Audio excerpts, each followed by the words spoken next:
Genesis 39. And Joseph was brought down to Egypt, and Potiphar, an officer of Pharaoh, captain of the guard, an Egyptian, bought him of the hands of the Ishmaelites, which had brought him down thither. And the Lord was with Joseph, and he was a prosperous man, and he was in the house of his master the Egyptian. And his master saw that the Lord was with him, and that the Lord made all that he did to prosper in his hand. And Joseph found grace in his sight, and he served him, and he made him overseer over his house. And all that he had he put into his hand.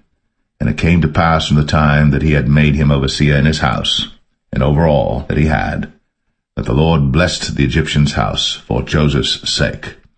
And the blessing of the Lord was upon all that he had in the house and in the field. And he left all that he had in Joseph's hand.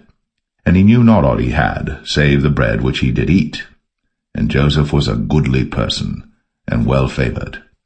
And it came to pass after these things that his master's wife cast her eyes upon Joseph, and she said, Lie with me. But he refused, and said unto his master's wife, Behold, my master wotteth not what is with me in the house, and he hath committed all that he hath to my hand. There is none greater in this house than I, neither hath he kept back anything from me but thee, because thou art his wife. How then can I do this great wickedness and sin against God? And it came to pass, as she spake to Joseph day by day, that he hearkened not unto her, to lie by her, or to be with her. And it came to pass about this time, that Joseph went into the house to do his business, and there was none of the men of the house there within. And she caught him by his garment, saying, Lie with me. And he left his garment in her hand, and fled, and got him out.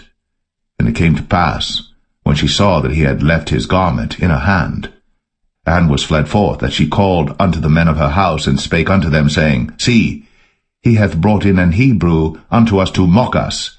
He came in unto me to lie with me, and I cried with a loud voice. And it came to pass, when he heard that I lifted up my voice and cried, that he left his garment with me, and fled, and got him out.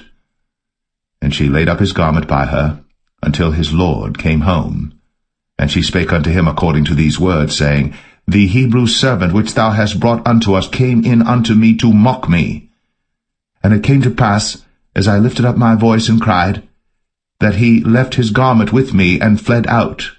And it came to pass, when his master heard the words of his wife, which she spake unto him, saying, After this manner did thy servant to me, that his wrath was kindled. And Joseph's master took him, and put him into the prison, a place where the king's prisoners were bound. And he was there in the prison. But the Lord was with Joseph, and showed him mercy, and gave him favor in the sight of the keeper of the prison. And the keeper of the prison committed to Joseph's hand all the prisoners that were in the prison. And whatsoever they did there, he was the doer of it. The keeper of the prison looked not to anything that was under his hand, because the Lord was with him. And that which he did, the Lord made it to prosper.